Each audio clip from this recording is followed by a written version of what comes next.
ਕਹਾਣੀ ਕੁਰਸੀ। ਲੇਖਕ ਨੇ ਰਘਬੀਰ ਢੰਡ। ਅਸੀਂ ਸਾਰੇ ਉੱਧਰ ਵੇਖਣ ਲੱਗ ਪਏ ਜਿੱਧਰੋਂ ਚਪੇੜਾਂ ਮੁੱਕਿਆਂ ਅਤੇ ਕਰੋੜ ਕਰੋੜ ਗਾਲਾਂ ਕੱਢਣ ਦੀਆਂ ਆਵਾਜ਼ਾਂ ਆ ਰਹੀਆਂ ਸਨ।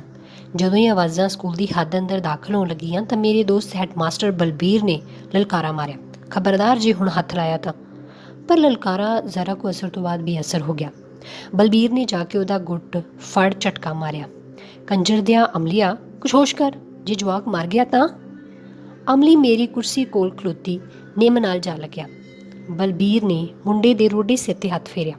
ਉਹਦੀਆਂ ਗੱਲਾਂ 'ਤੇ ਪੂੰਝੇ ਹੋਏ ਅੱਥਰੂਆਂ ਦੀਆਂ ਧਾਰਾਂ ਸਾਫ਼ ਵਿਖਾਈ ਦੇ ਰਹੀਆਂ ਸਨ, ਪਰ ਉਹ ਇੰਨਾ ਡਰਿਆ ਹੋਇਆ ਨਹੀਂ ਸੀ। ਉਹ ਮੋਟੇ ਠੁੱਲੇ ਨੈਣ ਨਕਸ਼ਾਂ ਵਾਲਾ ਬੜਾ ਕੱਦਵਾਰ ਮੁੰਡਾ ਸੀ, ਅਣਕੜ ਟੰਬੇ ਵਰਗਾ। ਬਲਬੀਰ ਨੇ ਉਹਨੂੰ ਹੱਥ ਮੂੰਹ ਤੋਂ ਜਮਾਤ ਵਿੱਚ ਜਾ ਕੇ ਬੈਠਣ ਲਈ ਆਖਿਆ। ਜਦੋਂ ਤੁਰ ਪਿਆ ਤਾਂ ਮੇਰੀ ਨਜ਼ਰ ਉਹਦੀਆਂ ਤਕੜੀਆਂ ਲੱਤਾਂ 'ਤੇ ਧੂੜ ਭਰੇ ਕੱਛੂ ਪਾਥੀਆਂ ਵਰਗੇ ਪੈਰਾਂ 'ਤੇ ਜਾ ਪਈ। ਮੈਂ ਸੋਚਿਆ ਕਿ ਗਰੀਬਾਂ ਦੇ ਮੁੰਡੇ ਕੁਝ ਜ਼ਰੂਰਤ ਤੋਂ ਜ਼ਿਆਦਾ ਹੀ ਆਗਿਆਕਾਰ ਹੁੰਦੇ ਨੇ, ਨਹੀਂ ਤਾਂ ਇਹਦੀ ਇੱਕੋ ਠਿੱਬੀ ਨਾਲ ਅਮਲੀ ਪਿਓ ਦੀਆਂ ਚੱਕਰੀਆਂ ਘੁੰਮ ਜਾਣੀਆਂ ਸਨ। ਅਮਲੀ ਹਾਲੀ ਵੀ ਨਿੰਮ ਨਾਲ ਹੱਥ ਟਿਕਾਈ ਹੌਂਕੀ ਜਾ ਰਿਹਾ ਸੀ। ਸਾਹਾਂ ਵਿਚਕਾਰ ਜਿਹੜਾ ਛਿਣ ਬਚਦਾ ਉਹਦੇ ਵਿੱਚ ਮੁੰਡੇ ਨੂੰ ਪੁਣੀ ਜਾ ਰਿਹਾ ਸੀ। ਮਾਂ ਦਾ ਖਸਮ, ਮੈਂ ਨੰਗੇ ਪੈਰੀ ਸਕੂਲ ਨਹੀਂ ਜਾਣਾ, ਜਿਵੇਂ ਕਿਤੇ 5 ਗਰਾਈਆਂ ਵਾਲੇ ਸਰਦਾਰਾਂ ਦਾ ਕਾਕਾ ਹੁੰਦਾ। ਸਾਰਾ ਮੁਲਕ ਨੰਗੇ ਪੈਰੀ ਤੁਰਿਆ ਫਿਰਦਾ, ਤੈਨੂੰ ਹੀ ਵਿੱਚ ਪੈਂਦੀ ਹੈ। ਬਲਬੀਰ ਨੇ ਅਮਲੀ ਨੂੰ ਪਿਆਰ ਲੱਦੀ ਝਿੜਕ ਮਾਰੀ। ਚੱਲ ਬੱਸ ਵੀ ਕਰ ਹੁਣ, ਐਵੇਂ ਕਿੱਲੀ ਜਾਂਦਾ। ਜਿਹੜੇ 4 ਸਾਹ ਆਉਂਦੇ ਨੇ ਉਹਨਾਂ ਤੋਂ ਵੀ ਜਾਏਗਾ। ਬਹਿ ਜਾ ਘੜੀ, ਆਰਾਮ ਕਰ ਲੈ। ਇਹ ਆਪਣਾ ਮਿੱਤਰ ਹੈ, ਵਲੈਤੋਂ ਆਇਆ, ਕੋਈ ਗੱਲਬਾਤ ਸੁਣਾ ਇਹਨੂੰ। ਬਲਬੀਰ ਜਮਾਤ ਵਿੱਚ ਚਲਿਆ ਗਿਆ। ਅਮਲੀ ਮੇਰੇ ਸਾਹਮਣੇ ਨਿੰਮ ਦੀ ਢੋਲਾ ਪੈਰਾਂ ਭਾਰ ਬਹਿ ਗਿਆ। ਇਹ ਘਟਨਾ ਵਾਪਰਨ ਤੋਂ ਪਹਿਲਾਂ ਮੈਂ ਬੜੇ ਆਨੰਦ ਵਿੱਚ ਸਾਂ। ਨਿੰਮ ਦੀ ਗੂੜੀ ਛਾਂ ਵਿੱਚ ਡੱਠੀ ਮੇਰੇ ਲਈ ਟੀਚੇ ਤੌਰ 'ਤੇ ਘਰੋਂ ਮੰਗਵਾਈ ਜੱਦੀ ਪੁਸ਼ਤੀ ਕੁਰਸੀ 'ਤੇ ਮੈਂ ਬੈਠਾ ਸੀ। ਪਿੰਡੋਂ ਜ਼ਰਾ ਹਟਵੇਂ ਇਸ ਸਕੂਲ ਵਿੱਚ 2 ਹੀ ਅਧਿਆਪਕ ਸਨ, ਮੇਰਾ ਦੋਸਤ ਬਲਬੀਰ ਤੇ ਬੀਬੀ ਪਰਮਿੰਦਰ। ਮੇਰੇ ਸਾਹਮਣੇ ਕੁਝ ਸੌ ਗਜ਼ਾਂ ਦੀ ਵਿੱਥ 'ਤੇ ਬਠਿੰਡਾ ਬ੍ਰਾਂਚ ਨਹਿਰ ਚੁੱਪਚਾਪ ਵਗ ਰਹੀ ਸੀ। ਬਹੁਤ ਹੀ ਚਿੱਟਾ ਪਾਣੀ, ਜਿਵੇਂ ਕੁਆਰੀ ਬਰਫ਼ ਪਿਘਲ ਕੇ ਕੌਲ ਪੂਰੇ ਕਰਨ ਯਾਰ ਦੇ ਟਿੱਲੇ ਨੂੰ ਤੁਰੀ ਜਾ ਰਹੀ ਹੋਵੇ। ਫਸਲਾਂ ਵੱਢੀਆਂ ਗਈਆਂ ਸਨ, ਭਾਵੇਂ ਵੱਢਾਂ 'ਚ ਕਣਕ ਦੀਆਂ ਭਰੀਆਂ ਦੇ ਸੋਨੇ ਦਾ ਰੂਪ ਝਲਿਆ ਨਹੀਂ ਸੀ ਜਾ ਰਿਹਾ, ਪਰ ਕੁੱਬੀਆਂ ਪਿੱਠਾਂ ਵਾਲੀਆਂ ਸੁਆਣੀਆਂ ਸਿਲਾਂ ਕਿਉਂ ਚੁਗ ਰਹੀਆਂ ਸਨ। ਖੈਰ, ਮੈਂ ਅਜਿਹਾ ਕੁਝ ਵੀ ਨਹੀਂ ਸੀ ਸੋਚ ਰਿਹਾ। ਅਸ਼ੋਕਾ ਹੋਟਲ ਦੀ ਸ਼ਾਮ ਦਾ ਨਸ਼ਾ ਹਾਲੇ ਵੀ ਮੇਰੇ ਜ਼ਿਹਨ ਦੇ ਬਰਾਬਰ ਛਾਇਆ ਹੋਇਆ ਸੀ। ਦਿੱਲੀ ਦੀ ਸ਼ਾਮ ਸੀ, ਅਪ੍ਰੈਲ ਦੀ ਤਪੀ ਹੋਈ ਸ਼ਾਮ, ਧੂੜ ਤੇ ਧੂਏ ਦੇ ਬੱਦਲਾਂ ਵਿੱਚ ਗਲੇਫੀ ਸ਼ਾਮ। ਭੀੜ ਤੇ ਸ਼ੋਰ ਨਾਲ ਸ਼ਾਮ ਦੀਆਂ ਪੁੜਪੁੜੀਆਂ ਪੜ ਰਹੀਆਂ ਸਨ। 100 ਕੁ ਡੈਲੀਕੇਟ ਅਸ਼ੋਕਾ ਹੋਟਲ 'ਚ ਦਾਖਲ ਹੋਏ। ਧੂੜ, ਧੂੰਆਂ, ਭੀੜ ਤੇ ਸ਼ੋਰ ਗੇਟ ਅੱਗੇ ਖਲੋਤੇ 6 ਫੁੱਟੇ ਤੁਰਲਿਆਂ ਵਾਲੇ ਸਿੱਖ ਨੌਜਵਾਨ ਪਹਿਰੇਦਾਰਾਂ ਤੋਂ ਅਗਾਂਹ ਨਹੀਂ ਸੀ ਜਾ ਸਕਦਾ। ਅਸੀਂ ਅੰਦਰ ਸਾਂ। ਭਾਰਤ ਦੀ ਸਾਰੀ ਕਲਾ ਕੰਧਾਂ 'ਤੇ ਚਿਪਕੀ ਹੋਈ ਸੀ। ਚੱਪਾ ਚੱਪਾ ਏਅਰ ਕੰਡੀਸ਼ਨਡ, ਨੁੱਕਰ ਨੁੱਕਰ ਰਵੀ ਸ਼ੰਕਰ ਦੀ ਟੁਣਕ ਰਹੀ ਸਿਤਾਰ। ਅਸੀਂ ਸਾਰੇ ਖੂਬਸੂਰਤ ਕੁਰਸੀਆਂ 'ਤੇ ਬੈਠ ਗਏ। ਇੰਨੇ ਲੰਮੇ ਚੌੜੇ ਹਾਲ ਵਿੱਚ 1 ਪੀਸ ਗਲੀਚਾ ਵੇਖ ਕੇ ਮੈਂ ਹੈਰਾਨ ਰਹਿ ਗਿਆ। ਹੱਥ ਠੀਕ ਹੀ ਕਰਾਮਾਤੀ ਹੁੰਦੇ ਨੇ। ਅਸੀਂ ਖਾਣਾ ਖਾਣ ਲੱਗੇ। ਇੱਕ ਨੁੱਕਰ ਤੋਂ ਦੂਜੀ ਨੁੱਕਰ ਤੀਕ ਮੇਜ਼ਾਂ 'ਤੇ ਇੰਨੀ ਪ੍ਰਕਾਰ ਦੇ ਖਾਣੇ ਸਨ ਕਿ ਬਚਪਨ ਤੋਂ 36 ਪ੍ਰਕਾਰ ਦੇ ਭੋਜਨਾਂ ਦੀ ਮਿੱਥ ਅੱਜ ਸਾਕਾਰ ਹੋ ਖਲੋਤੀ ਸੀ। ਜਿੰਨਾ ਖਾਧਾ ਉਸ ਤੋਂ ਦੁੱਗਣਾ ਛੱਡਿਆ। ਇੱਕ ਵਾਰ ਤਾਂ ਮੇਰਾ ਦਿਲ ਕੀਤਾ ਕਿ ਪ੍ਰਬੰਧਕਾਂ ਤੋਂ ਪੁੱਛਾਂ ਕਿ ਇਹ ਝੂਠ ਕਿਹੜਾ ਖੁਸ਼ਕਿਸਮਤ ਖਾਵੇਗਾ, ਪਰ ਇਹ ਗੱਲ ਅਸ਼ੋਕਾ ਹੋਟਲ ਦੇ ਪੱਧਰ ਦੀ ਨਾ ਹੋਣ ਕਰਕੇ ਮੈਂ ਅਣਕਹੀ ਹੀ ਰਹਿਣ ਦਿੱਤੀ। ਉਦੋਂ ਹੀ ਤਬਲਾ ਵੱਜਿਆ। ਸਿਤਾਰ ਟੁਣਕੀ ਤੇ ਘੁੰਗਰੂ ਛਣਕੇ। ਸਾਹਮਣੇ ਨ੍ਰਿਤ ਲਈ ਸਜੀ ਤਜੀ ਨ੍ਰਿਤਕੀ ਹੱਥ ਜੋੜ ਪ੍ਰਣਾਮ ਕਰ ਰਹੀ ਸੀ। ਫਿਰ ਉਹ ਅੰਗਰੇਜ਼ੀ ਬੋਲਣ ਲੱਗੀ, ਫਿਰ ਨੱਚਣ ਲੱਗੀ। ਸਿਤਾਰ ਤੇ ਤਬਲੇ ਵਾਲਾ ਉਹਦੇ ਨਾਚ ਨੂੰ ਸੰਗੀਤ ਵਿੱਚ ਢਾਲਣ ਲੱਗੇ। ਉਹ ਇੱਕ ਪ੍ਰਭਾਵ ਨੱਚਦੀ ਤੇ ਫਿਰ ਵਿਆਖਿਆ ਕਰਦੀ। ਵੇਖੋ, ਹੁਣ ਮੈਂ ਮੱਥੇ ਦੀਆਂ ਤਿਉੜੀਆਂ ਨਾਲ, ਅੱਖਾਂ ਨਾਲ, ਭਰਵੱਟਿਆਂ ਨਾਲ, ਨੱਕ ਨਾਲ, ਬੁੱਲਾਂ ਨਾਲ, ਠੋਡੀ ਤੇ ਗੱਲਾਂ ਨਾਲ ਗੁੱਸਾ ਨੱਚਣ ਲੱਗੀ ਹਾਂ। ਹੁਣ ਵਿਰਾਗ, ਹੁਣ ਕਰੁਣਾ, ਹੁਣ ਖੁਸ਼ੀ ਤੇ ਹੁਣ ਪ੍ਰੇਮ। ਡੈਲੀਗੇਟ ਝੂਮ ਰਹੇ ਸਨ। ਮੇਰੇ ਸੱਜੇ ਖੱਬੇ ਆਸਟ੍ਰੇਲੀਆ ਤੇ ਜ਼ਾਂਬੀਆ ਦੇ ਡੈਲੀਗੇਟ ਬੈਠੇ ਅਸ਼ਸ਼ ਕਰ ਰਹੇ ਸਨ, ਤਸਵੀਰਾਂ ਲੈ ਰਹੇ ਸਨ, ਟੇਪ ਕਰ ਰਹੇ ਸਨ ਤੇ ਮੈਨੂੰ ਹਿੰਦੁਸਤਾਨੀ ਹੋਣ ਕਰਕੇ ਸ਼ਾਬਾਸ਼ ਦੇ ਰਹੇ ਸਨ। ਮੈਨੂੰ, ਜਿਸ ਨੂੰ ਸਾਹਮਣੇ ਜਲਵਾਗਰ ਨ੍ਰਿਤਕੀ ਵਿਆਖਿਆ ਨਾ ਕਰਦੀ, ਤਾਂ ਇਹ ਵੀ ਅਹਿਸਾਸ ਨਹੀਂ ਸੀ ਹੋ ਸਕਦਾ ਕਿ ਅਜਿਹੀ ਖੂਬਸੂਰਤ ਥਾਂ ਕੋਈ ਵਿਰਾਗ ਤੇ ਕਰੁਣਾ ਜਿਹੇ ਪ੍ਰਭਾਵ ਵੀ ਨੱਚਣ ਦਾ ਹੌਸਲਾ ਕਰ ਸਕਦਾ ਹੈ। ਤਕਰੀਬਨ 1 ਘੰਟਾ ਇਹ ਪਰੀ ਨਾਚ ਹੁੰਦਾ ਰਿਹਾ। ਫਿਰ ਸੁੰਦਰ ਨ੍ਰਿਤਕੀ ਨੇ ਹੱਥ ਹਿੰਦੁਸਤਾਨੀ ਅੰਦਾਜ਼ ਵਿੱਚ ਜੋੜ ਥੈਂਕ ਯੂ ਆਖਿਆ। ਜਦੋਂ ਉਹ ਪਰਦੇ ਪਿੱਛੇ ਚਲੀ ਗਈ ਤਾਂ ਮੇਰੇ ਨਾਲ ਦੇ ਡੈਲੀਗੇਟਾਂ ਨੇ ਆਖਿਆ, ਇਹ ਤੇਰਾ ਮੁਲਕ ਏ। ਉਸ ਨ੍ਰਿਤਕੀ ਨੂੰ ਆਖ ਕਿ ਅਸੀਂ ਉਹਦੇ ਆਟੋਗ੍ਰਾਫ ਲੈਣਾ ਚਾਹੁੰਦੇ ਹਾਂ। ਮੈਂ ਪ੍ਰਬੰਧਕ ਨੂੰ ਆਖਿਆ ਤੇ ਉਸਨੇ ਮੈਨੂੰ ਵਿਸ਼ਵਾਸ ਦਿਵਾਇਆ ਕਿ ਨ੍ਰਿਤਕੀ ਕੱਪੜੇ ਬਦਲ ਕੇ ਆਵੇਗੀ। ਉਹ ਆਈ ਜਿਵੇਂ ਪਰੀ ਇੰਦਰ ਦੇ ਖਾੜੇ 'ਚੋਂ ਮਾਤ ਲੋਕ 'ਚ ਉਤਰ ਆਈ ਹੋਵੇ। ਉਹ ਆਟੋਗ੍ਰਾਫ ਦਿੰਦੀ ਗਈ, ਥੈਂਕ ਯੂ ਲੈਂਦੀ ਗਈ, ਮੁਸਕਰਾਉਂਦੀ ਗਈ ਤੇ ਅੱਖਾਂ 'ਤੇ ਡਿੱਗਦੇ ਵਾਲਾਂ ਨੂੰ ਕੰਨਾਂ ਪਿੱਛੇ ਟੁੰਗਦੀ ਗਈ। ਉੱਤਰੀ ਕੋਰੀਆ ਦਾ ਡੈਲੀਗੇਟ ਕਹਿਣ ਲੱਗਾ, ਮੈਡਮ, ਤੁਹਾਡੇ ਨਾਚ ਨੇ ਤਾਂ ਕੀ ਲਿਆ ਸਾਨੂੰ, ਕਿ ਤੁਸੀਂ ਪਿੰਡਾਂ ਵਿੱਚ ਵੀ ਜਾ ਕੇ ਨੱਚਦੇ ਹੋ। ਨ੍ਰਿਤਕੀ ਦੀ ਕਲਮ ਰੁਕ ਗਈ।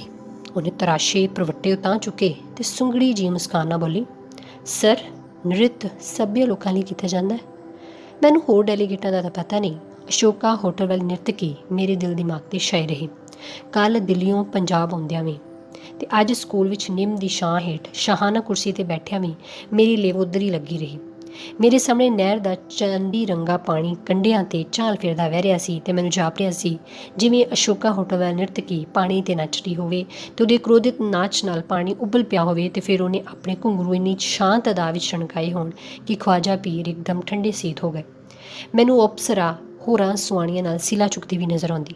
ਸਿਲਾ ਉਹਦੇ ਵਾਲਾਂ 'ਚ ਉਲਝ ਜਾਂਦੀਆਂ, ਮੁੜਕੋ ਮੁੜਕੀ ਹੋਈ ਦੀਆਂ ਗੱਲਾਂ ਵਿੱਚ ਤਾਂਬਾ ਤਪਣ ਲੱਗਦਾ। ਉਹਦੀ ਗਰਦਨ 'ਤੇ ਪਿੱਤ ਨਿਕਲ ਆਉਂਦੀ, ਰੰਗ ਸਾਵਲਾ ਹੋ ਜਾਂਦਾ, ਲੰਮੇ ਵਾਲ ਟੁੱਟ ਭੱਜ ਗਿੱਠ ਭਰਦੀਆਂ ਲਟੂਰੀਆਂ ਬਣ ਜਾਂਦੇ। ਉਹ ਲਾਭੀ ਚਮਿਆਰ ਦੀ ਬਚਨੀ ਵਰਗੀ ਹੋ ਜਾਂਦੀ। ਬਚਨੀ ਸਗੋਂ ਲੰਮੀ ਸਡੋਲ 'ਤੇ ਛਾਂਟਵੀਂ ਲੱਗਦੀ। ਸਾਰਾ ਮਾਹੌਲ ਮੈਨੂੰ ਵਿਧਾਤਾ ਦਾ ਰੂਪ ਹੀ ਜਾਪਣ ਲੱਗਦਾ।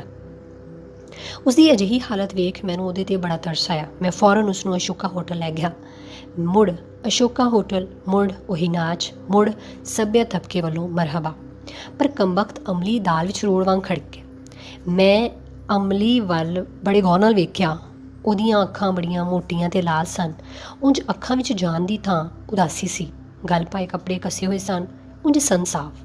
ਉਸਨੇ ਬੜੇ ਕਰੀਨੇ ਦੇ ਨਾਲ ਖੀਸੇ 'ਚੋਂ ਲੈਂਪ ਦੀ ਡੱਬੀ ਕੱਢੀ, ਪਰ ਮੈਂ ਉਸਨੂੰ ਬੈਂਸਨ ਹੈਜ਼ੇਜ ਦੀ ਸਿਗਰਟ ਲਾਈਟਰ ਨਾਲ ਲਵਾ ਦਿੱਤੀ। 2 ਕੁ ਸੂਟੇ ਮਾਰ ਉਸਨੇ ਸਿਗਰਟ ਬੁਝਾ ਕੇ ਕੰਨ ਵਿੱਚ ਟੁੰਗ ਲਈ ਅਤੇ ਉਹਦੀ ਥਾਂ ਲੈਂਪ ਦੀ ਸਿਗਰਟ ਲਾ ਲਈ ਅਤੇ ਉਹਨੂੰ ਚੀਚੀ 'ਚ ਟੁੰਗ ਸੂਟਾ ਮਾਰਿਆ। ਕੀ ਗੱਲ, ਮੇਰੇ ਵਾਲੀ ਨਹੀਂ ਪੀਤੀ? ਉਹ ਬਾਊ ਜੀ, ਉਦੋਂ ਪੀਵਾਂਗਾ ਜਦੋਂ ਤਲਬ ਘੱਟ ਜਾਵੇਗੀ। ਨਿਸ਼ਾ ਤਾਂ ਲੈਂਪ ਦੀ ਨਾਲ ਹੀ ਹੁੰਦਾ ਹੈ। ਇੱਕ ਵਾਰ ਤਾਂ ਸਾਲੀ ਵੱਢਦੀ ਤੁਰੀ ਜਾਂਦੀ ਹੈ। ਅਮਲੀ ਬੰਦਾ ਦਿਲਚਸਪ ਸੀ।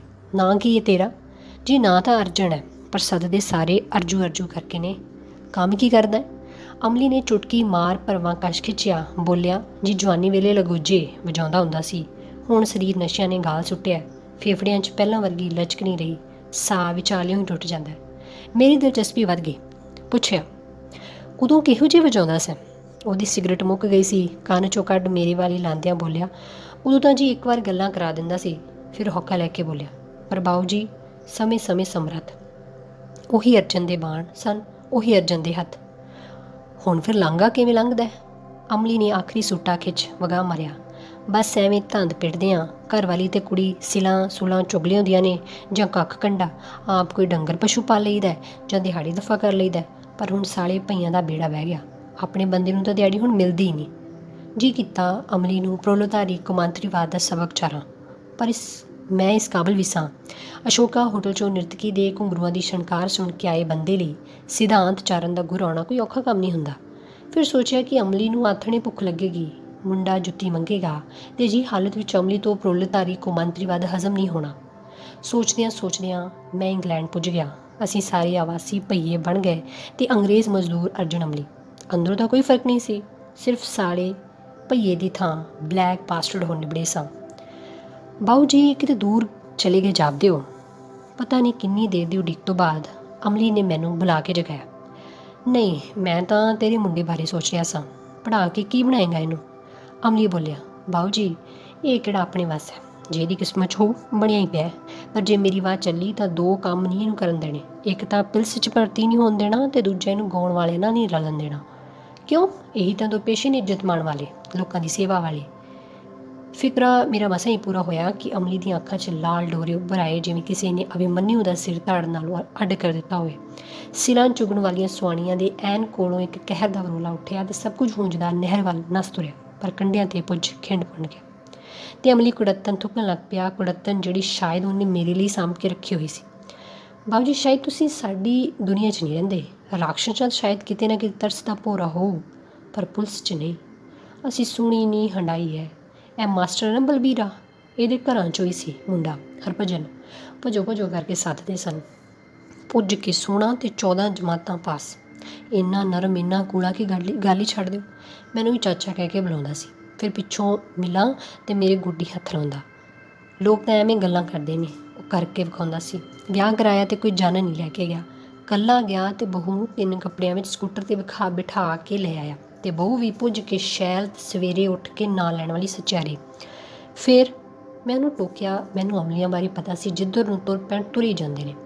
ਫਿਰ ਕਿ ਇੱਕ ਰਾਤ ਗੋਲੀਆਂ ਚੱਲੀਆਂ ਤੇ ਪਿੰਡ ਦਾ ਸਰਦਾਰ ਸ਼ਮਸ਼ੇਰ ਸਿੰਘ ਕਿਸੇ ਮਾਰ ਘੱਤਿਆ। ਚੱਲੀ ਤਾਂ ਬਾਊ ਜੀ ਗੋਲੀ, ਪਰ ਸਰਦਾਰ ਵੱਢਿਆ ਕਿਰਪਾਨਾਂ ਨਾਲ। ਦੂਜੇ ਦਿਨ ਪੁਲਿਸ ਦੀਆਂ ਧਾੜਾਂ ਉਤਰ ਆਈਆਂ। ਇੱਕ ਵਾਂਢਿਓ ਸਾਰਾ ਪਿੰਡ ਬੰਨ੍ਹ ਸੱਥ 'ਚ ਬਹਾਇਆ। ਹਾਲੀਆਂ ਤੇ ਹਲ ਛੁਡਾ ਦਿੱਤੇ। ਪੱਠੇ ਤੇ ਇੱਟਾਂ ਕੱਢਣ ਜਾਂਦੇ ਲੋਕ ਰਾਹ 'ਚੋਂ ਵੱਲ ਲਿਆਂਦੇ। ਸਕੂਲ ਦੇ ਜਵਾਕ ਘੇਰ ਲਿਆਂਦੇ। ਈਦੂ ਵਾਗੇ ਦੀ ਹੁੱਕੀ ਭੰਨ ਸੁੱਟੀ ਤੇ ਵਾਗ ਨੇ ਫਸਲਾਂ ਉਜਾੜ ਦਿੱਤੀਆਂ। ਬਲਬੀਰੇ ਮਾਸਟਰ ਦਾ ਚਪੇੜਾਂ ਨਾਲ ਮੂੰਹ ਰੰਗ ਦਿੱਤਾ। ਹਾਹਾਕਾਰ ਮਚ ਗਿਆ। DSP ਕੁੜੀ ਦੀ ਗਾਲ ਬਿਨਾਂ ਨਹੀਂ ਸੀ ਬੋਲਦਾ। ਆਖੇ ਨਕਸਲੀਆਂ ਨੇ ਸਰਦਾਰ ਦਾ ਖੂਨ ਕੀਤਾ ਤੇ ਖੂਨੀਆਂ ਦਾ ਮੋਰੀਆ ਭੱਜੋ, ਉਹਨੂੰ ਹਾਜ਼ਰ ਕਰੋ, ਨਹੀਂ ਤਾਂ ਸਣ ਬੱਚੇ ਕਹਾਣੀ ਪੀੜ ਦਿਆਂਗਾ। ਰੋਣ ਵਰਗੀਆਂ ਅੱਖਾਂ ਸਨ DSP ਦੀਆਂ। ਭਜੋ ਦੇ ਪਿਓ ਦਾ ਰਫਲਾਂ ਦੇ ਬੱਟਾਂ ਨਾਲ ਮੋਢਾ ਤੋੜ ਦਿੱਤਾ ਤੇ DSP ਨੇ ਆਪ ਉਹਦੀ ਧੌਲੀ ਦਾੜੀ ਖੱਬਲ ਵਾਂਗ ਪੜ੍ਹ ਦਿੱਤੀ। ਉਹਨੇ ਬਾਊ ਜੀ ਬਥੇਰੇ ਵਾਸਤੇ ਪਾਏ। ਬਈ ਮੈਂ ਬਹੂ ਤੋਂ ਪੁੱਛਿਆ, ਭਜੋ ਤਾਂ ਕਿੰਨੇ ਦਿਨਾਂ ਤੋਂ ਘਰ ਹੀ ਨਹੀਂ ਵੜਿਆ। ਬਸ ਬਾਊ ਜੀ ਫੇਰ ਕਿਸੇ ਭਜੋ ਦੀ ਬਹੂ ਨੂੰ ਸੱਥ 'ਚ ਤਲਬ ਕੀਤਾ ਗਿਆ। ਉਹਨੇ ਪਿੰਡ ਦੀ ਨੂੰਹ ਹੋਣ ਕਰਕੇ ਸੱਥ 'ਚ ਆਉਣ ਤੋਂ ਨਾ ਨੁੱਕਰ ਕੀਤੀ। ਤੈਸ਼ 'ਚ ਆਇਆ DSP ਗਾਰਦ ਲੈ ਉਹਦੇ ਘਰ ਜਾ ਵੜਿਆ। ਰਾਕਸ਼ ਨੇ ਉਹਦੀ ਚੁੰਨੀ ਗਲ 'ਚ ਪਾ ਲਈ।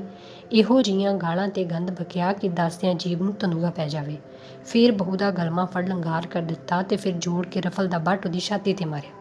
ਨਗਾਹੇ ਦੀ ਸਹੁੰ ਬਾਊ ਜੀ। ਦੁੱਧ ਦੀਆਂ ਤਤੀਲ DSP ਦੇ ਮੂੰਹ 'ਤੇ ਪੈ ਗਈ ਤੇ ਉਹ ਰਾਕਸ਼ ਮਾਂ ਦੇ ਦੁੱਧ ਨੂੰ ਥੁੱਕਣ ਲੱਗਾ ਤੇ ਵੱਡੇ ਸਰਦਾਰ ਦਾ ਭਰਾ ਚਿੱਟੇ ਰੁਮਾਲ ਨਾਲ ਉਹਦਾ ਮੂੰਹ ਸਾਫ਼ ਕਰਨ ਲੱਗ ਪਿਆ। ਇੱਕ ਚੁੱਪ। ਮੈਂ ਅਮਲੀ ਦੇ ਮੋਢੇ 'ਤੇ ਹੱਥ ਰੱਖ ਦਿੱਤਾ ਤੇ ਉਹ ਭੁੱਬ ਮਾਰ ਕੇ ਮੈਨੂੰ ਚਿੰਬੜ ਗਿਆ। ਡੁਸਕਦਾ ਰਿਹਾ ਤੇ ਟੁੱਟੀਆਂ ਗੱਲਾਂ ਕਰਦਾ ਰਿਹਾ। 3 ਦਿਨ ਅੰਨੀ ਪੀਂਦੀ ਰਹੀ। ਤੀਜੇ ਦਿਨ ਭਜੋ ਪੁਲਿਸ ਮੁਕਾਬਲਾ ਬਣਾ ਮਰਾ ਦਿੱਤਾ ਤੇ 3 ਵਰੇ ਹੋ ਚੱਲੇ ਨੇ ਬਾਊ ਜੀ। ਲੋਕ ਅਜੇ ਵੀ ਬਰੜਾ ਉੱਠਦੇ ਨੇ। ਫਿਰ ਉਹ ਮੈਥੋਂ ਜ਼ਰਾ ਕੁ ਪਰੇ ਹੋ ਕੇ ਬਹਿ ਗਿਆ। ਸਿਗਰਟ ਲਾਈ, ਫਿਰ ਲੰਮੀ ਚੁੱਪ ਪਸਰ ਗਈ। ਚੁੱਪ ਜਿਹੜੀ ਸ਼ਾਂਤ ਵਰਗੀ ਨਹੀਂ ਸੀ। ਹੁਣ ਉਹ ਰੋ ਨਹੀਂ ਸੀ ਰਿਹਾ, ਪਰ ਉਹਦੀਆਂ ਅੱਖਾਂ ਇੰਝ ਸਨ ਜਿਵੇਂ ਸੂਰਜ ਪੱਛਮ ਦੀ ਥਾਂ ਉਹਦੀਆਂ ਅੱਖਾਂ 'ਚ ਮਰ ਗਿਆ ਹੋਵੇ। ਮੇਰਾ ਦਿਲ ਤਾਂ ਕੀਤਾ ਕਿ ਅਮਲੀ ਦੀ ਚੀਰ ਫਾੜ ਕਰਾਂ।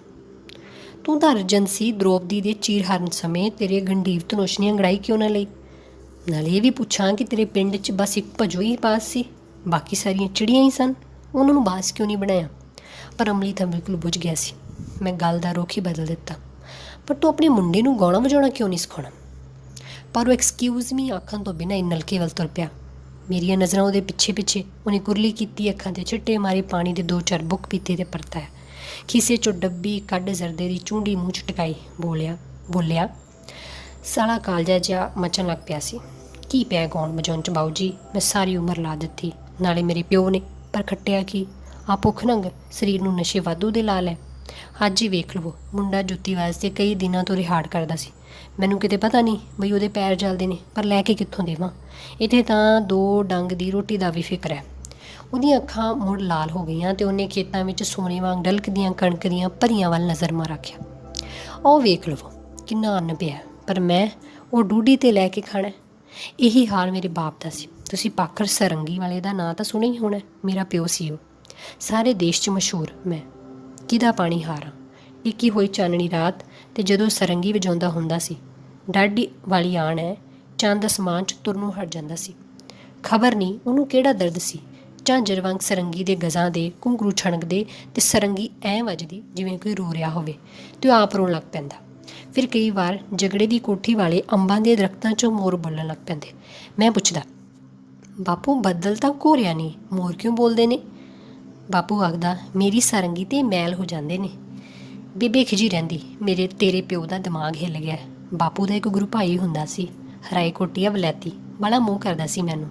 ਉਹ ਦੱਸਦਾ ਹੁੰਦਾ ਸੀ, ਪਾਖਰ ਜਦੋਂ ਸਰੰਗੀ ਵਜਾਉਂਦਾ ਹੈ ਨਾ, ਤਾਂ ਮੋਰ ਪਹਿਲਾਂ ਤਾਂ ਮਸਤੀ ਜਗਾਉਂਦੇ ਨੇ, ਫਿਰ ਸਰੰਗੀ ਦੇ ਦਰਦ ਨਾਲ ਵਿਰਾਗ ਰੋਣ ਲੱਗ ਜਾਂਦੇ ਨੇ। ਉਹਨਾਂ ਦੀਆਂ ਹਿੰਜਾਂ ਧਰਤੀ 'ਤੇ ਡਿੱਗਣ ਤੋਂ ਪਹਿਲਾਂ ਹੀ ਮੋਰਨੀਆਂ ਆਪਣੀ ਚੁੰਝਾਂ 'ਚ ਬੋਚ ਲੈਂਦੀਆਂ ਨੇ ਤੇ ਉਹ ਗੱਭਣ ਹੋ ਜਾਂਦੀਆਂ ਨੇ। ਇਸ ਪਿਛਲੀ ਗੱਲ 'ਤੇ ਬਾਊ ਜੀ ਉਹ ਜ਼ਰਾ ਕੁ ਅਟਕ ਜਾਂਦਾ ਸੀ। ਮੇਰੇ ਖਿਆਲ 'ਚ ਉਹ ਕੁਛ ਸੰਗ ਜਾਂਦਾ ਸੀ। ਚਾਚੇ ਦੀਆਂ ਇਹੋ ਜਿਹੀਆਂ ਗੱਲਾਂ ਸੁਣ ਮੈਂ ਬਾਪੂ ਨੂੰ ਬੜੇ ਗੌਰ ਨਾਲ ਵੇਖਦਾ ਤੇ ਮੈਨੂੰ ਕੋਈ ਔਲੀਆ ਜਾਪਦਾ। ਮੈਂ ਬਾਪੂ ਨੂੰ ਅੰਤਾਂ ਦਾ ਮੋਹ ਕਰਨ ਲੱਗ ਪਿਆ। ਜਦੋਂ ਉਹ ਘਰ ਹੁੰਦਾ ਤਾਂ ਮੈਂ ਟਿੱਕੀ ਵੱਟ ਕੇ ਬੜੇ ਪ੍ਰੇਮ ਨਾਲ ਚਿਲਮ 'ਚ ਤਮਾਕੂ ਪਾ ਗੋਹੇ ਦੀ ਅੱਗ ਧਰਦਾ, ਨੀਚੇ 'ਚ ਤਰਫਾਨ ਫਿਰਦਾ ਤੇ ਹੁੱਕਾ ਤਾਜ਼ਾ ਕਰਦਾ। 5-7 ਘੁੱਟਾਂ ਵਿੱਚ ਹੁੱਕਾ ਚਲਾ ਵੀ ਦਿੰਦਾ। ਬੇਬੇ ਬੋਲੀ ਤੁਰੀ ਜਾਂਦੀ, ਪਰ ਬਾਪੂ ਬਹੁਤਾ ਗੌਲਦਾ ਨਹੀਂ ਸੀ ਹੁੰਦਾ। ਪਰ ਜਦੋਂ ਵੀ ਕੋਈ ਗੱਲ ਕਰਦਾ ਤਾਂ ਸਰੰਗੀ ਦੀ ਹੀ ਗੱਲ ਕਰਦਾ ਜਾਂ ਹੱਥਾਂ ਨੂੰ ਖੜਤਾਲਾਂ ਵਾਂਗ ਵਜਾਉਂਦਾ ਰਹਿੰਦਾ। ਮੇਰੇ ਪੁੱਛਣ 'ਤੇ ਦੱਸਦਾ, ਐਂ ਕਰਨ ਨਾਲ ਹੱਥਾਂ ਦੀ ਲਚਕ ਨਹੀਂ ਮਰਦੀ। ਮੈਂ ਬਹੁਤ ਪ੍ਰੇਮ ਨਾਲ ਉਹਦੀਆਂ ਉਂਗਲਾਂ ਦੇ ਪਟਾਕੇ ਕੱਢਦਾ ਰਹਿੰਦਾ। ਬਾਪੂ ਦੇ ਹੱਥ ਪੋਲੀ ਵਰਗੇ ਨਰਮ ਸਨ। ਹੁਣ ਅਮਲੀ ਕਾਫੀ ਟਿਕਾਊ ਸੀ। ਮੈਂ ਪੁੱਛਿਆ, ਤੂੰ ਸਰੰਗੀ ਕਿਉਂ ਨਹੀਂ ਸਿੱਖੀ? ਤੇਰੇ ਤਾਂ ਘਰ 'ਚ ਗੰਗਾ ਸੀ। 2 ਗੱਲਾਂ ਕਰਕੇ ਉਹ ਬੋਲਿਆ।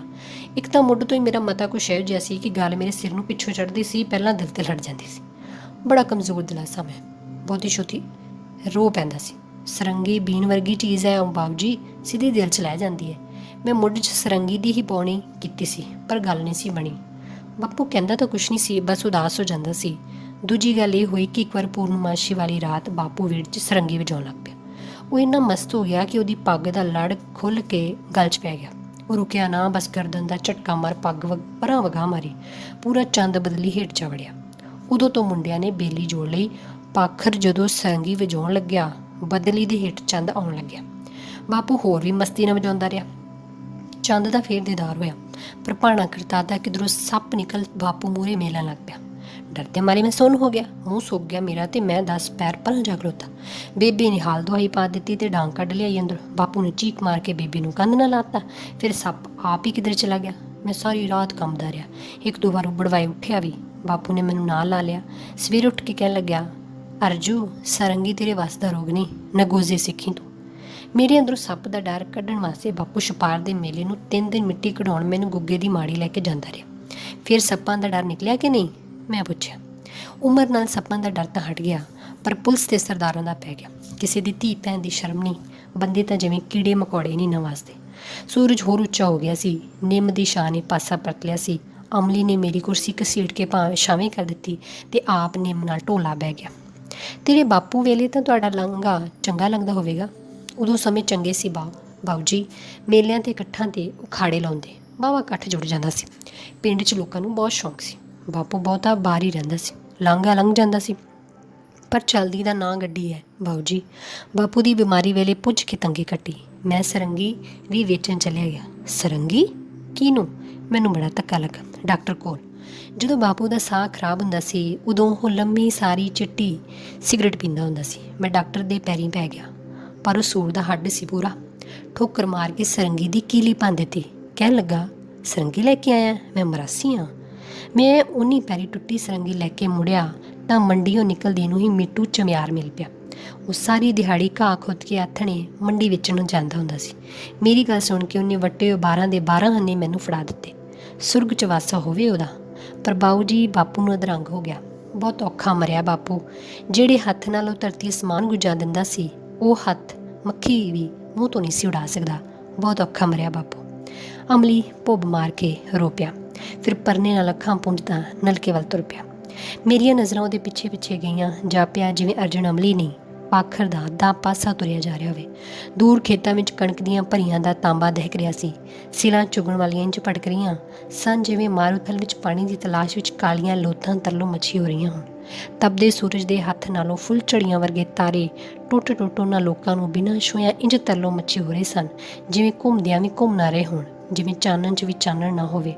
ਇੱਕ ਵਾਵ ਰੋਲਾ ਉੱਠਿਆ, ਘੁੰਮਿਆ, ਤੜਫਿਆ ਤੇ ਨੱਸਿਆ, ਪਰ ਕੁਝ ਵੀ ਬਰਬਾਦ ਕੀਤੇ ਬਿਨਾਂ ਨਹਿਰ ਦੇ ਕੰਢੇ ਨੂੰ ਛੂਹੇ ਬਿਨਾਂ ਕਤਲ ਹੋ ਗਿਆ। ਕੋਈ ਲੋਹਾ ਨਹੀਂ ਖੜਕਿਆ, ਕੋਈ ਕਤਲ ਨਹੀਂ ਹੋਇਆ। ਮਾਂ ਦੀਆਂ ਦੁੱਧੀਆਂ 'ਚੋਂ ਫੁਹਾਰਾ ਛੁੱਟਿਆ ਤੇ DSP ਦੇ ਮੂੰਹ 'ਤੇ ਤਰੌਂਕਿਆ ਗਿਆ। ਸਰਦਾਰ ਨੂੰ ਮੂੰਹ ਖਰਾਬ ਹੋਣ ਦਾ ਡਾਢਾ ਦੁੱਖ ਪੁੱਜਾ।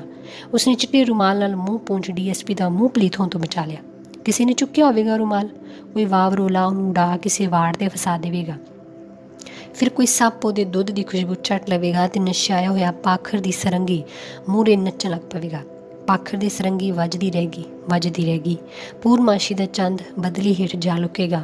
ਬਿਨਾਂ ਬੱਦਲ ਘੋਰਨ ਤੋਂ ਜਗੇੜੇ ਦੀ ਕੋਠੀ ਵਾਲੇ ਅੰਬਾਂ 'ਚੋਂ ਮੋਰ ਬੋਲਣਗੇ, ਨੱਚਣਗੇ, ਰੋਣਗੇ, ਜਿਨ੍ਹਾਂ ਦੇ ਹੰਝੂ ਮੋਰਨੀਆਂ ਚੜ੍ਹ ਜਾਣਗੀਆਂ। ਪਾਖਰ ਕਿਵੇਂ ਸਭ ਕੁਝ ਬਿਨਾਂ ਬੋਲਿਆਂ ਦੱਸ ਜਾਂਦਾ ਸੀ, ਜਿਸ ਨੂੰ ਅਸ਼ੋਕਾ ਹੋਟਲ ਵਾਲੀ ਨ੍ਰਿਤਕੀ ਵਿਆਖਿਆ ਨਾਲ ਹੀ ਦੱਸ ਸਕਦੀ ਸੀ। ਕਿਉਂ ਪਾਖਰ ਦੀ ਸਰੰਗੀ ਨਾਲ ਇੱਕ ਸਿਗਰਟ ਵੀ ਨਹੀਂ ਸੀ ਖਰੀਦੀ ਜਾ ਸਕਦੀ ਤੇ ਉੱਧਰ ਨ੍ਰਿਤਕੀ ਦੇ ਆਟੋਗ੍ਰਾਫ ਲੈਣ ਵਾਲਿਆਂ ਦੀ ਵਾਰੀ ਨਹੀਂ ਸੀ ਆ ਰਹੀ। ਕਿਉਂ ਹੇ ਖੁਦਾ, ਮੰਜ਼ਿਲਾਂ ਨੂੰ ਸਰ ਕਰਨ ਵਾਲੇ ਕਾਫਲੇ ਕਿੱਥੇ ਲੱਦ ਗਏ? ਅਰਜਨ ਦੇ ਪਰਤੌਣ ਨਾਲ ਮੇਰੀ ਸੋਚ ਤੇ ਗੁੱਸਾ ਮਰ ਗਿਆ ਸੀ। ਉਹਦੇ ਚਿਹਰੇ ਤੇ ਹੰਝੂਆਂ ਦੀਆਂ ਧਾਰਾਂ ਨਹੀਂ ਸਨ, ਪਰ ਅੱਖਾਂ ਹਾਲੀ ਵੀ ਲਾਲ ਸਨ। ਉਦਾਸੀ ਤੇ ਸ਼ਿੱਦਤ ਵਾਤਾਵਰਨ ਦੀ ਸ਼ਿੱਦਤ ਨੂੰ ਮਾਤ ਪਾਉਂਦੀ ਜਾ ਰਹੀ ਸੀ। ਮੈਂ ਇਸ ਲਈ ਤਿਆਰ ਨਹੀਂ ਸਾਂ। ਦਰਦ ਤਾਂ ਅਸੀਂ ਇੰਗਲੈਂਡ ਵਿੱਚ ਹੀ ਬਥੇਰਾ ਹੰਡਾ ਲੈਂਦੇ ਹਾਂ, ਚੁੱਪ-ਚਾਪ। ਦਰਦ ਸੁਣਨ ਦੀ ਕਿਸ ਕੋਲ ਵੇਲ ਹੈ? ਰਾਣੀ ਦੇ ਮਸ਼ੀਨੀ ਰਾਜ ਵਿੱਚ ਬੰਦੇ ਵੀ ਮਸ਼ੀਨ ਹੋ ਨਿਬੜੇ ਹਨ। ਲੋਹਾ ਤਾਂ ਦਰਦ ਸੁਣਦਾ ਹੀ ਨਹੀਂ। ਬਸ ਸਰੀਰ ਜਰਦਾ ਹੈ ਤੇ ਜਰਦਾ ਦਮੇ, ਸ਼ੂਗਰ, ਬਲੱਡ ਪ੍ਰੈਸ਼ਰ ਤੇ ਜੋੜਾਂ ਦੇ ਦਰਦ ਨਾਲ ਇੱਕ ਦਿਨ ਹਾਰ ਉੱਠ ਕੇ ਮਾਰ ਮੁੱਕ ਜਾਂਦਾ ਹੈ। ਬਸ ਇੱਕ ਹਾਂ ਦਾ ਨਾਰਾ ਉੱਠਦਾ ਵਿਚਾਰਾ, 2 ਗਜ਼ ਜ਼ਮੀਨ ਵੀ ਨਾ ਮਿਲੇ ਕੋਏ ਯਾਰ ਮੇਂ। ਕੋਈ ਯਾਰ 'ਚ ਤਾਂ ਅਸੀਂ ਪਲਾਟ ਖਰੀਦਣ ਆਉਂਦੇ ਹਾਂ, ਜਾਂ ਉਹ ਪੈਸੇ ਜਮ੍ਹਾਂ ਕਰਵਾਉਣ ਜਿਹੜੇ 5-7 ਸਾਲਾਂ 'ਚ ਦੁੱਗਣੇ ਹੋ ਜਾਂਦੇ ਨੇ, ਜਾਂ ਮਾਂ ਬਾਪ ਮਰਿਆਂ ਤੇ ਮੂੰਹ ਤੇ ਰਸਮਾਂ ਦੇ ਜਕੜੇ ਹੋਏ, ਜਾਂ ਵਲੈਤ ਦੀਆਂ ਨਿਯਮਤਾਂ ਦੀਆਂ ਡੀਂਗਾਂ ਮਾਰ ਆਪਣੀਆਂ ਬੈਟਰੀਆਂ ਚਾਰਜ ਕਰਨ ਆਉਂਦੇ ਆ। ਮੈਂ ਅਮਲੀ ਨੂੰ 100 ਦਾ ਨੋਟ ਫੜਾਇਆ। ਇਹਦਾ ਕੀ ਲਿਆਉਣਾ ਬਾਬੂ ਜੀ? ਕੁਛ ਨਹੀਂ, ਆਪਣੇ ਮੁੰਡੇ ਨੂੰ ਜੁੱਤੀ ਲੈ ਦੀ, ਕੋਈ ਹੋਰ ਸਾਬਣ ਸੋਡਾ ਲੈ ਲਵੀਂ ਜੇ ਬਚ ਗਿਆ ਤਾਂ। ਮਿਹਰਬਾਨੀ ਮਹਾਰਾਜ, ਬਹੁਤਾ ਦੇ ਦੇ, ਪਰ ਕਾਹਨੂੰ ਖੇਚਲ ਕਰਨੀ ਸੀ। ਉਹਨੇ ਨੋਟ ਤਹਿ ਲਾ ਕੇ ਕਿਸੇ ਵਿੱਚ ਪਾ ਲਿਆ। ਤੂੰ ਫਿਰ ਸਰੰਗੀ ਤਾਂ ਸਿੱਖੀ ਨਾ, ਹੋਰ ਕਿਹੜਾ ਸਾਹ ਸਿੱਖਿਆ? ਅਮਲੀ ਆਪਣੀ ਆਈ ਤੇ ਆ ਗਿਆ।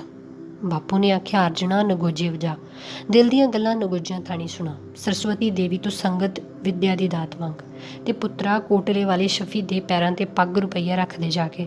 ਉਦੋਂ 3 ਬੰਦੇ ਤੇ ਸਾਜ ਸਾਰੇ ਪੰਜਾਬ 'ਚ ਮਸ਼ਹੂਰ ਸਨ, ਪਾਖਰ ਦੀ ਸਰੰਗੀ, ਸ਼ਫੀ ਦੇ ਨਗੋਜੇ, ਨਗੀਨੀ ਦਾ ਤੁੰਬਾ। ਬਾਪੂ ਆ ਗਿਆ ਮੈਨੂੰ ਗੁਰਜੀ ਕੋਲ ਲੈ ਕੇ। ਉਸਤਾਦ ਨੇ ਬਾਪੂ ਤੋਂ ਸਿਰਫ 2 ਗੱਲਾਂ ਪੁੱਛੀਆਂ। ਪਾਖਰਾ, ਮੁੰਡੇ ਨੂੰ ਸ਼ੌਂਕ ਵੀ ਹੈਗਾ ਨਾ? ਹਾਂ, ਬਹੁਤ। ਤੇ ਮੁੰਡਾ ਬਿਨਾਂ ਤੋਂ ਡਰ ਕੇ ਮਾਂ ਨੂੰ ਤੇ ਨਹੀਂ ਵਰਾਕ ਜਾਏਗਾ? ਨਹੀਂ ਸ਼ਫੀ। ਚੰਗਾ ਫਿਰ, ਹੁਣ ਉਦੋਂ ਮਿਲਾਂਗੇ ਜਦੋਂ ਅਰਜਨ ਦੇ ਨਗੋਜਿਆਂ ਨਾਲ ਭੁੱਬਲ 'ਚੋਂ ਭਾਂਬੜ ਮੱਚਣ ਲੱਗਣਗੇ। ਬਸ ਬਾਊ ਜੀ, ਮੈਂ ਉਸਤਾਦ ਦੀ ਪੁੱਛ ਕੇ ਸੇਵਾ ਕੀਤੀ। ਉਹ ਬੜੇ ਤੜਕਿਓਂ 4 ਵਜੇ ਡਾਕ ਗੱਡੀ ਨਾਲ ਉੱਠਿਆ ਕਰਦਾ ਸੀ ਤੇ ਮੈਂ ਵੀ ਨਾਲ ਹੀ। ਦਾਤਣ ਕੁਰਲਾ ਕਰਕੇ ਜੋੜੀ ਨੂੰ ਧੂਫ ਦਿੰਦੇ ਸਾਂ। ਚਾਹ ਪੀ ਕੇ 2 ਘੰਟੇ ਲੋ ਹੋਣ ਤਾਈਂ ਰਿਆਜ਼ ਕਰਦੇ ਸਾਂ। 3 ਘੰਟੇ ਹੱਥ ਨੇ, ਜੇ ਖੜਾ ਨਹੀਂ ਸੀ ਲਾਉਣਾ ਹੁੰਦਾ ਤਾਂ ਇਹ ਰੋਜ਼ ਦਾ ਤਪ ਸੀ। ਕਿੰਨਾ ਚਿਰ ਲੱਗਿਆ ਪੂਰਾ ਮਾਹਰ ਹੋਣ ਲਈ? 3 ਸਾਲ 'ਚ ਉਸਤਾਦ ਨੇ ਮੈਨੂੰ ਥਾਪਣਾ ਦਿੱਤੀ। ਉਂਝ ਤਾਂ ਬਾਊ ਜੀ ਕਿਸੇ ਸਾਜ਼ ਲਈ ਉਮਰ ਵੀ ਥੋੜ੍ਹੀ ਹੈ। ਇਸ ਸਮੇਂ 'ਚ ਬਾਪੂ ਮਰ ਗਿਆ ਸੀ। ਸਰੰਗੀ ਵੇਚਣ ਵਾਲੀ ਗੱਲ ਜਦੋਂ ਮੈਂ ਉਸਤਾਦ ਨੂੰ ਦੱਸੀ ਤਾਂ ਉਦਾਸ ਵੀ ਹੋਇਆ ਤੇ ਖਫਾ ਵੀ। ਕਹਿਣ ਲੱਗਾ, ਪਾਖਰ ਤਾਈਓ ਛੇਤੀ ਮਰ ਗਿਆ। ਖੈਰ, ਬਾਪੂ ਤੁਰ ਗਿਆ। ਮਰਨ ਤੋਂ ਪਹਿਲਾਂ ਉਹਦਾ ਬੋਲ ਬੰਦ ਹੋ ਗਿਆ ਸੀ। ਉਹਨੇ ਬਸ ਬੜੀ ਔਖ ਨਾਲ ਮੇਰੇ ਮੋਢੇ 'ਤੇ ਹੱਥ ਧਰਿਆ ਤੇ ਫਿਰ ਉਸੇ ਹੱਥ ਦੀਆਂ ਉਂਗਲਾਂ ਬੁੱਲ੍ਹਾਂ ਨਾਲ ਜੋੜ ਦਿੱਤੀਆਂ। ਮੈਂ ਇਹਨੂੰ ਬਾਪੂ ਦੀ ਆਖਰੀ ਖਾਹਿਸ਼ ਸਮਝ ਹੋਰ ਵੀ ਮਿਹਨਤ ਕਰਨ ਲੱਗਾ। ਫਿਰ ਇੱਕ ਦਿਨ ਮੈਨੂੰ ਜਾਪਿਆ ਜਿਵੇਂ ਮੇਰੇ ਫੇਫੜੇ ਹੁੰਦੇ ਹੀ ਨਹੀਂ, ਉਹਨਾਂ ਦੀ ਥਾਂ ਨਗੋਜੇ ਹੀ ਹੁੰਦੇ ਨੇ। ਮੈਂ ਉਸਤਾਦ ਨੂੰ ਦੱਸਿਆ ਤਾਂ ਉਹਨੇ ਮੈਨੂੰ ਜੱਫੀ ਪਾ ਲਈ। ਬੋਲਿਆ, ਤੂੰ ਸਰਸਵਤੀ ਮਾਤਾ ਸਿੱਧ ਕਰ ਲਈ ਹੈ। ਐਤਕੀ ਫਲਾਉਣ ਦੇ ਮੇਲੇ 'ਤੇ ਨਗੀਨੇ ਨਾਲ ਮੈਂ ਨਹੀਂ, ਤੂੰ ਜੋੜੀ ਵਜਾਏਂਗਾ। ਫਲਾਉਣ ਦੇ ਮੇਲੇ 'ਤੇ ਨੂੰ ਅੰਤਾਂ ਦਾ ਇਕੱਠ ਜੁੜਿਆ। ਪਹਿਲਾਂ ਮੈਂ ਥੋੜ੍ਹਾ ਡਰ ਗਿਆ, ਫਿਰ ਮਨ ਨੂੰ ਕਰੜਾ ਕਰਕੇ ਜੋੜੀ ਵਜਾਉਣ ਲੱਗਿਆ। ਨਗੀਨਾ ਮੇਰੇ ਉੱਪਰਲੇ ਪਾਸੇ ਸੀ। ਉਹਦੇ ਉੱਪਰਲੇ ਪਾਸੇ ਮੂਹਰੇ ਗਾਉਣ 'ਤੇ ਅਰਥ ਕਰਨ ਵਾਲਾ ਉਹਦਾ ਮਾਮਾ ਸੀ, ਮਾਹੋ ਰਾਣੀ ਵਾਲਾ ਸ਼ੌਂਕੀ। ਸਾਰਿਆਂ ਤੋਂ ਹੇਠਲੇ ਪਾਸੇ ਮੈਂ। ਅਸੀਂ ਗੇੜਾ ਧਰ ਲਿਆ। ਮੈਂ ਸ਼ੌਂਕੀ ਨੂੰ ਆਖ ਦਿੱਤਾ ਸੀ ਕਿ ਪੂਰਨ ਭਗਤ ਪਹਿਲਾਂ ਨਾ ਸ਼ੁਰੂ ਕਰੇ, ਮੇਰਾ ਕਿਤੇ ਰੋਣ ਨਾ ਨਿਕਲ ਜਾਵੇ। ਸ਼ੌਂਕੀ ਮੰਨ ਗਿਆ। ਉਹਨੇ ਪਹਿਲਾਂ ਦੁੱਲਾ ਭੱਟੀ ਸ਼ੁਰੂ ਕੀਤਾ। ਬਾਊ ਜੀ, ਜਦੋਂ ਭੁੱਲਰ ਦੁੱਲੇ ਨੂੰ ਮਿਹਣੇ ਮਾਰਨ ਲੱਗੀ ਤਾਂ ਮੈਂ ਨਸ਼ੇ ਹੀ ਹੋ ਗਿਆ। ਜਦੋਂ ਸ਼ੌਂਕੀ ਨੇ ਦੋਹਾਂ ਹੱਥਾਂ ਨਾਲ ਝੋਲੀ ਅੱਡ ਆਖਿਆ, ਵੇ ਲੱਖ ਮਰਦਾਂ ਨੂੰ ਮਾਮਲੇ ਦੁੱਲਿਆ, ਖੈਰ ਖੁਦਾ ਤੋਂ ਮੰਗ। ਮੈਂ ਗੋਡਣੀਆਂ ਲਾ ਕੇ ਬੁੱਲਾਂ ਨਾਲ ਲੱਗੇ ਨਗੋਜੇ ਸਮਾਨ ਵੱਲ ਚੁੱਕ ਦਿੱਤੇ ਤੇ ਸ਼ਫੀ ਉਸਤਾਦ ਬੋਲਿਆ, ਉਹ ਨਹੀਂ ਰੀਸਾਂ ਅਰਜਣਾ ਤੇਰੀ ਜੰਮਣ ਵਾਲੀ ਦੀਆਂ। ਬਾਊ ਜੀ, ਮੈਂ ਵਜਦ 'ਚ ਆ ਗਿਆ। ਦੁੱਲੇ ਦੀ ਘੋੜੀ ਮੂਹਰੇ ਹਿਰਕਣ ਲੱਗੀ। ਬਸ ਸਾਂਦਲ ਬਾਅਦ 'ਚ ਮੇਰੇ ਨਗੋਜੇ ਗੂੰਜ ਰਹੇ ਸਨ। ਫਿਰ ਸ਼ੌਂਕੀ ਨੇ ਪੂਰਨ ਭਗਤ ਛੋਲਿਆ। ਮੈਂ ਚੜ੍ਹਦਾ ਹੀ ਜਾ ਰਿਹਾ ਸਾਂ। ਸ਼ੌਂਕੀ ਨੇ ਹਵਾ 'ਚ ਉੱਡਦੇ ਹੱਥ ਛਾਤੀ 'ਤੇ ਟਿਕਾ ਆਖਿਆ, ਉਦੋਂ ਜਾਣ ਲਈ ਬੱਚੇ ਨੂੰ ਆ ਗਿਆ ਜਦੋਂ ਦੁੱਧੀਆਂ 'ਚ ਪੈ ਜੋ ਸੀਰ। ਮੈਨੂੰ ਲੱਗਿਆ ਜਿਵੇਂ ਮੇਰੇ ਨਗੋਜਿਆਂ 'ਚੋਂ ਦੁੱਧ ਦੀਆਂ ਤਤੀਰੀਆਂ ਵਗਣ ਲੱਗ ਪਈਆਂ ਹੋਣ। ਲੋਕ ਰੋਣ ਲੱਗ ਪਏ। ਸ਼ੌਂਕੀ ਹੁੱਕੇ ਦਾ ਕਸ਼ ਖਿੱਚਣ ਇੱਕ ਪਾਸੇ ਹੋ ਗਿਆ। ਨਗੀਨੇ ਦੇ ਤੁੰਬੇ ਨੇ ਉੜਦੇ ਪੰਛੀ ਥੰਮ ਕੇ ਖੜੇ ਕਰ ਲਏ। ਮੈਂ ਨਗੋਜੇ ਤੁੰਬੇ ਦੀਆਂ ਤਾਰਾਂ ਨਾਲ ਸੁਰ ਕਰ ਦਿੱਤੇ। ਸ਼ੌਂਕੀ ਮਾਮਾ ਬੋਲਿਆ, ਵਾਹ, ਆਹ ਨਗੀਨਿਆਂ ਪੁੱਤਰ ਰਜਣਾ ਨਹੀਂ ਰੀਸਾਂ ਤੇਰੀਆਂ। ਤੇ ਸ਼ੌਂਕੀ ਨੇ ਇੱਕਦਮ ਸਾਰਾ ਦਰਦ ਉਲੱਦ ਦਿੱਤਾ। ਦੂਰੋਂ ਆਉਂਦਾ ਵੇਖਿਆ ਪੀਰ ਦੁਲਦੁਲ ਦਾ ਸਵਾਰ। ਉਹਨੇ ਭੱਜ ਕੇ ਵਾਗਾਂ ਫੜ ਲੀਆਂ, ਨਾਲੇ ਰੋਂਦੀ ਜ਼ਾਰੋ ਜ਼ਾਰ। ਮੈਂ ਆਪਣਾ ਰੋਣ ਮਸਾਂ ਹੀ ਰੋਕਿਆ। ਉਹ ਰੰਗ ਵੱਜਿਆ ਕਿ ਕੁਛ ਨਾ ਪੁੱਛੋ। ਜਾਪਿਆ ਬੁੱਢੀ ਮਾਂ ਨੇ ਨਹੀਂ, ਮੇਰੇ ਨਗੋਜਿਆਂ ਨੇ ਦੁਲਦੁਲ ਦੀਆਂ ਵਾਗਾਂ ਫੜ ਲੀਆਂ। ਸ਼ੌਂਕੀ ਨੇ ਖਾੜੇ ਦਾ ਭੋਪਾ ਦਿੱਤਾ। ਮੈਨੂੰ ਜੱਫੀ 'ਚ ਲੈ ਬੋਲਿਆ, ਪੁੱਤਰਾ ਤੂੰ ਪਾਖਰ ਨੂੰ ਲਾਫਾਨੀ ਬਣਾ ਦਿੱਤਾ। ਸ਼ਫੀ ਉਸਤਾਦ ਦੇ ਪੈਰੀ ਡਿੱਗ ਪਿਆ। ਮੈਂ ਸਿਰ ਚੁੱਕਿਆ ਤਾਂ ਕੀ ਵੇਖਦਾ ਉਸਤਾਦ ਰੋ ਰਿਹਾ ਸੀ। ਅਮਲੀ ਚੁੱਪ ਹੋ ਗਿਆ। ਮੈਨੂੰ ਚੇਤਾ ਵੀ ਨਹੀਂ ਸੀ ਕਿ ਖਾੜੇ ਦਾ ਤਾਂ ਭੋਗ ਪੈ ਗਿਆ ਸੀ। ਮੈਂ ਤਾਂ ਫਲਾਉਣ ਦੇ ਮੇਲੇ ਦਾ ਦਰਸ਼ਕ ਤੇ ਸਰੋਤਾ ਸਾਂ। ਕੋਈ ਸਟੇਜ ਨਹੀਂ, ਕੋਈ ਸਾਜ਼ਾਂ ਦਾ ਭਾਰ ਨਹੀਂ, ਏਅਰ ਕੰਡੀਸ਼ਨ ਹਾਲ ਨਹੀਂ, ਕੋਈ ਟਿਕਟ ਨਹੀਂ, ਕੋਈ ਪ੍ਰਬੰਧਕ ਨਹੀਂ, 1 ਪੀਸ ਕਾਰਪੇਟ ਦੀ ਥਾਂ ਮਿੱਟੀ ਘੱਟਾ। ਪ੍ਰਭਾਵਾਂ ਦੀ ਵਿਆਖਿਆ ਨਹੀਂ। ਸ਼ੌਂਕੀ ਦੇ ਬੋਲ ਹਵਾ 'ਚ ਗੂੰਜ ਰਹੇ ਸਨ। ਨਗੀਨੇ ਦਾ ਤੁੰਬਾ ਟੁਣਕ ਰਿਹਾ ਸੀ। ਅਰਜਨ ਦੇ ਨਗੋਜਿਆਂ ਨੇ ਆਕਾਸ਼ੀ ਉੜਦੇ ਪੰਛੀਆਂ ਦੀਆਂ ਡਾਰਾਂ ਡੱਕ ਦਿੱਤੀਆਂ ਸਨ। ਮੈਂ ਕਲਪਨਾ ਦੀ ਦੁਨੀਆ ਤੋਂ ਪਰਤ ਆਇਆ ਸਾਂ। ਭੁੱਖਾਂ ਤੇ ਲੋੜਾਂ ਥੋੜਾਂ ਦਾ ਝੰਬਿਆ ਅਰਜਨ ਨੇਮ ਨਾਲ ਢੋਲ ਆਈ ਮੇਰੇ ਕੋਲ ਬੈਠਾ ਸੀ। ਫੇਰ ਤਾਂ ਤੇਰਾ ਗੁਜ਼ਾਰਾ ਚੰਗਾ ਚੱਲਣ ਲੱਗ ਪਿਆ ਹੋਵੇਗਾ। ਬਸ ਕੁਛ ਚਿਰ ਬਾਊ ਜੀ। ਫਿਰ ਲਾਊਡ ਸਪੀਕਰ ਚੱਲ ਪਏ। ਆਦਮੀਆਂ ਤੀਵੀਆਂ ਦੀਆਂ ਪਾਰਟੀਆਂ ਚੱਲ ਪਈਆਂ। ਕੰਨ ਖਾਣ ਵਾਲੇ ਲੁੱਚੇ ਗੀਤ, ਨਚਾਰਾਂ ਵਾਂਗ ਨੱਚਦੀਆਂ ਤੀਵੀਆਂ। ਮੈਨੂੰ ਤਾਂ ਸੰਗ ਹੀ ਬੁਲਾਉਂਦੀ ਸੀ। ਪਰ ਮਲਕ ਤਾਂ ਤੁਹਾਨੂੰ ਪਤਾ ਹੀ ਹੈ, ਸਾਰੀ ਉੱਧਰ ਨੂੰ ਉਲਟ ਗਈ। ਅਮਲੀ ਉਦਾਸ ਹੋ ਗਿਆ। ਸ਼ਫੀ ਉਸਤਾਦ ਕਿੱਥੇ ਆ ਹੁਣ? ਭੁੱਖਾ ਮਰਦਾ ਪਾਕਿਸਤਾਨ ਚਲਾ ਗਿਆ ਸੀ, ਉੱਥੇ ਕਿਸੇ ਮਸੀਹ 'ਚ ਦਿਨ ਕੱਟੀ ਕਰਦਾ। ਨਗੀਨਾ ਤੇ ਸ਼ੌਂਕੀ? ਨਗੀਨਾ ਬਾਊ ਜੀ ਪੱਠੇ 'ਤੇ ਇੱਟਾਂ ਕੱਢਦਾ ਅਤੇ ਸ਼ੌਂਕੀ ਗਧੀ 'ਤੇ ਸਬਜ਼ੀਆਂ ਲੱਦ ਪਿੰਡ ਪਿੰਡ ਵੇਚਦਾ। ਬਲਬੀਰ ਤੇ ਪਰਮਿੰਦਰ ਛੁੱਟੀ ਕਰਕੇ ਕੋਲ ਆ ਗਏ ਸਨ। ਉਹਨਾਂ ਦੇ ਨਾਲ ਅਮਲੀ ਦਾ ਮੁੰਡਾ ਵੀ ਸੀ। ਉਸਨੇ ਮੇਰੇ ਵੱਲ ਕੁਰਸੀ ਚੁੱਕ ਬਲਬੀਰ ਦੇ ਘਰ ਲੈ ਕੇ ਜਾਣੀ ਸੀ। ਜਦੋਂ ਮੁੰਡਾ ਕੁਰਸੀ ਚੁੱਕਣ ਲੱਗਾ ਤਾਂ ਅਮਲੀ ਨੇ ਵੀ ਹੱਥ ਲਵਾਇਆ। ਉਹਨੂੰ ਸਾਹ ਚੜ੍ਹ ਗਿਆ। ਜ਼ਰਾ ਸਾਹ ਠੀਕ ਕਰਕੇ ਬੋਲਿਆ, ਪਤਾ ਨਹੀਂ ਕਾਹਦੀ ਬਣੀ ਹੋਈ ਹੈ, ਲੋਹੇ ਵਰਗੀ ਨਿੱਗਰ ਹੈ ਸਾਲੀ। ਤੁਹਾਨੂੰ ਸ਼ਾਇਦ ਪਤਾ ਨਹੀਂ ਹੋਣਾ ਕਿ ਇਹ ਕੁਰਸੀ ਇਸ ਬਲਬੀਰ ਸਿਉਂ ਦੇ ਰਸਾਲਦਾਰ ਬਾਬੇ ਨੂੰ ਉਹਦੀ ਅੰਗਰੇਜ਼ ਅਫਸਰ ਨੇ ਦਿੱਤੀ ਸੀ। ਜਦੋਂ ਰਸਾਲਦਾਰ ਪਿਲਸਣ ਕਰਾ ਪਿੰਡ ਆਇਆ ਤਾਂ ਸੱਥ 'ਚ ਇਸੇ ਕੁਰਸੀ 'ਤੇ ਬਹਿੰਦਾ ਹੁੰਦਾ ਸੀ ਅਤੇ ਮੇਰੇ ਵਡਾਰੂ ਇਹਨੂੰ ਚੁੱਕ ਕੇ ਲਾਉਂਦੇ ਹੁੰਦੇ ਸਨ। ਬਲਬੀਰ ਦੇ ਬਾਪੂ ਵੇਲੇ ਮੈਂ ਹੀ ਇਹਨੂੰ ਝਾੜ ਪੂੰਝ ਕੇ ਡਾਉਂਦਾ ਹੁੰਦਾ ਸੀ। ਬੰਦੇ ਲੱਦ ਗਏ ਬਾਪੂ ਜੀ, ਪਰ ਕੁਰਸੀ ਇੰਨੀ ਸਿੱਕੇ ਬੰਦ ਹੈ ਕਿ ਮਜਾਲ ਹੈ ਕੋਈ ਚੂਲ ਵੀ ਹਿੱਲੀ ਹੋਵੇ। ਬਸ ਲੋੜ ਪੈਣ 'ਤੇ ਨਵੀਂ ਬੈਂਤ ਨਾਲ ਸ਼ੀਟ ਬਦਲਾ ਲੈਂਦੇ ਨੇ। ਹੁਣ ਕੁਰਸੀ ਅਮਲੀ ਦੇ ਮੋਢੇ ਦੇ ਸਿਰ 'ਤੇ ਸੀ, ਜਿਹੜਾ ਪਾਥੀਆਂ ਵਰਗੇ ਨੰਗੇ ਪੈਰਾਂ ਨਾਲ ਅੱਗ ਵਰਗੀ ਧੂੜ ਮਿੱਧਦਾ ਸਾਡੇ ਅੱਗੇ ਅੱਗੇ ਤੁਰਿਆ ਜਾ ਰਿਹਾ ਸੀ। ਧੰਨਵਾਦ।